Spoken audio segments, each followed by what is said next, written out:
زندگی بہت اچھی گزر رہی تھی، لیکن کچھ خشک اور بے رنگ سی تھی۔ میرے والدین فوت ہو گئے تھے، لیکن میرے لیے 2 مکان اور 4 دکانیں چھوڑ کے گئے تھے، جو کہ میں نے کرائے پر چڑھا دی تھیں۔ ان کا معقول کرایہ آ رہا تھا۔ اس کے علاوہ میرے لیے ایک 3 کمروں کا پیارا سا گھر تھا جس میں میری رہائش ہے۔ مکان اور دکانوں کا اتنا کرایہ آ جاتا تھا کہ مجھے کچھ کرنے کی ضرورت ہی نہیں پڑتی تھی۔ اتنا کچھ ہونے کے باوجود زندگی میں کسی چیز کی تو کمی تھی۔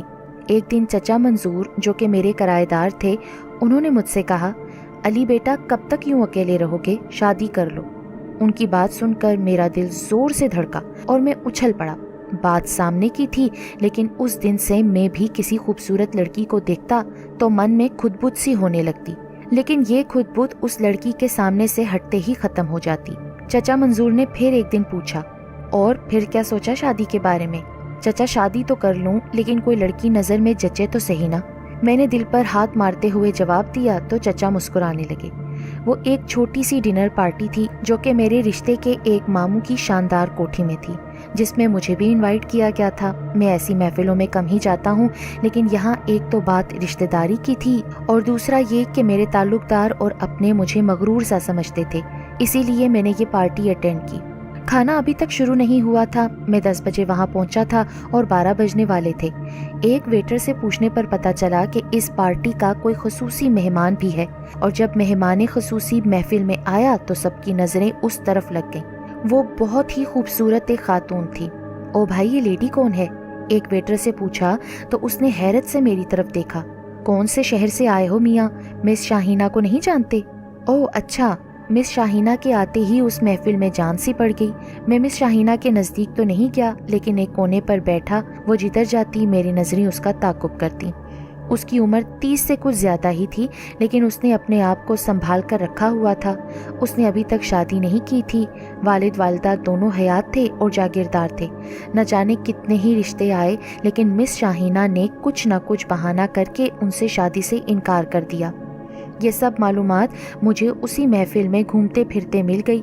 میری عمر 25 سال تھی، لیکن میں نے سامنے لگے ایک شیشے میں اپنے آپ کو دیکھا اور ساتھ ہی تصور میں مس شاہینہ کو کھڑے دیکھا تو مجھے تو یہ جوڑی بہت ہی اچھی لگی۔ ادھر ادھر لوگوں کے درمیان گھومتے ہر کسی کو ہنس کر ملتے ہوئے مس شاہینہ نے 2-3 بار مجھے دیکھا۔ میں نے اپنے ہونٹوں پر مسکراہٹ سجائی، لیکن اس کا چہرہ کسی تاثر سے عاری تھا۔ میرے رشتے کے ماموں اس کے سامنے جیسے بچھے بچھے جاتے تھے۔ مس شاہینہ کو دیکھنے کے بعد کچھ خود بت سے میرے دل میں ہوئی تھی، اور وہ خود بت اس کے جانے کے بعد بھی ختم نہ ہوئی، بلکہ وہ اتنا بڑھی کہ مجھے کسی پل چین نہ تھا۔ 2 دن بہت ہی بیتابی میں گزرے۔ آخر اس کا دیدار کرنے کی ہمت باندھی اور اس کے محل کے بڑے سے گیٹ کے سامنے ایک درخت کے نیچے میں جا بیٹھا۔ پورا دن وہاں بیٹھا بے چینی سے محل اور اس کے گیٹ کی طرف دیکھتا رہا کہ شاید وہ نکلے اور اس کو دیکھ کر دل کی خود بت کو کچھ سکون ملے۔ نہ کھانے کا ہوش تھا، نہ ہی کچھ پینے کا۔ آخر انتظار کی گھڑیاں ختم ہوئیں اور محل کا بڑا سا گیٹ کھلنے لگا۔ پھر سفید رنگ کی بڑی گاڑی میں فرنٹ سیٹ پر آنکھوں پر سن گلاسز لگائے مس شاہینہ بیٹھی ہوئی نظر آئیں۔ گاڑی میرے سامنے سے گزر گئی۔ اس نے ہلکا سا بھی ادھر ادھر نہ دیکھا۔ میں نے اسے چند لمحے نظر بھر دیکھا، لیکن اس سے تو سکون نہ ملا، بلکہ دل کرنے لگا اور دیکھوں، پر مجھے وہاں سے اٹھنا ہی پڑا۔ بے سکونی، بے چینی اور میں۔ دوسرے دن صبح ہی میں پھر اس محل کے سامنے کھڑا ہونے کے لیے چل پڑا۔ پھر ایسے ہی چلتے چلتے نیشنل بینک کے سامنے سے ہوتا ہوا مس شاہینہ کے علاقے کی طرف مڑا ہی تھا کہ میری نظر مس شاہینہ کے باڈی گارڈ پر پڑی، جو کہ بینک کے باہر اٹینشن کھڑا تھا۔ میں تو ٹھٹک کر رہ گیا۔ میری نظریں پارکنگ میں پھرنے لگیں، اور پھر میں نے مس شاہینہ کی گاڑی پارکنگ میں ایک طرف کھڑی دیکھ لی۔ اب میں باہر ایک بینچ پر بیٹھا ان کے بینک سے نکلنے کا انتظار کرنے لگا۔ 15-20 منٹ کے بعد وہ بینک سے نکلتی نظر آئیں۔ ان کے پیچھے ہی ایک آدمی نکلا جو کہ مجھے کچھ مشکوک سا لگا۔ بینک کی سیڑھیاں اترتے ہی اس نے موبائل نکالا اور میسج ٹائپ کرنے لگا۔ شاید اس نے میسج سینڈ کیا اور پھر مسکراتے ہوئے مس شاہینہ کی طرف ایک نظر دیکھ کر موبائل جیب میں ڈال لیا۔ مجھے کسی خطرے کا احساس ہوا، لیکن مس شاہینہ اپنے باڈی گارڈ کے ساتھ چلتی ہوئی میرے سامنے سے گزر کر گاڑی میں جا بیٹھی۔ آج بھی اس نے ادھر ادھر نہ دیکھا، بلکہ نیچے دیکھتی ہوئی گزر گئی۔ اس کی گاڑی ابھی پارکنگ سے نکلی ہی تھی کہ ایک موٹر سائیکل سوار اسپیڈ سے پارکنگ میں داخل ہونے ہی لگا تھا کہ وہ سیدھا گاڑی کے ساتھ جا ٹکرایا۔ موٹر سائیکل سوار ہوا میں اڑ کر پارکنگ کے ساتھ بنے پلاٹ میں لگے ایک فوارے کے پانی میں جا گرا۔ گاڑی ادھر ہی رک گئی۔ مس شاہینہ اور اس کا باڈی گارڈ گاڑی سے نکل آئے۔ شاید وہ موٹر سائیکل سوار کو دیکھنا چاہتے تھے۔ میں بھی آہستہ سے بھاگ کر ادھر پہنچا۔ میں نے ان سے پہلے موٹر سائیکل سوار تک پہنچ کر اسے پانی سے نکالا۔ میں اسے نکال کر پلاٹ کے گھاس پر لایا ہی تھا کہ میری نظر سڑک پر آتے ہوئے ایک بلیک کلر کی موٹر سائیکل پر پڑی جس پر 2 نقاب پوش بیٹھے تھے۔ پچھلے کے ہاتھ میں مجھے پستول کی جھلک نظر آئی۔ ان دونوں کی آنکھیں مس شاہینہ پر تھیں۔ میرے ذہن میں ایک دم بازگشت ہونے لگی کہ مس شاہینہ کو بچاؤ۔ پھر میں نے ایک جمپ لیا اور ہوا میں اڑتا ہوا اس کے سامنے آ گیا۔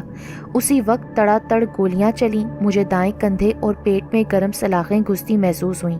میں زور سے زمین پر گرا۔ سر زمین سے ٹکراتے ہی ایک درد کی لہر اٹھی اور میرا دماغ تو جیسے سن ہو گیا۔ ہوش آیا تو ایک نرم سے بستر پر لیٹا تھا۔ میرے بازو پر ڈرپ لگی تھی۔ بڑا سا کمرہ تھا۔ پاس ہی ایک نرس کھڑی دیوار کی طرف کچھ دیکھ رہی تھی۔ یہ اتنا بڑا کمرہ یقیناً ہسپتال کا نہ تھا۔ میں اٹھ کر بیٹھا تو سر چکرانے لگا۔ نرس نے محسوس کیا کہ میں ہوش میں آ گیا ہوں، اس لیے وہ پلٹ کر میرے پاس آ گئی اور مجھ سے میری طبیعت کے بارے میں 2-3 باتیں پوچھیں۔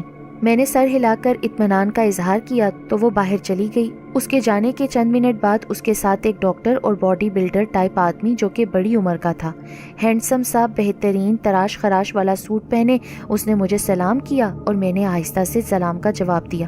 اب کیسا محسوس کر رہے ہو؟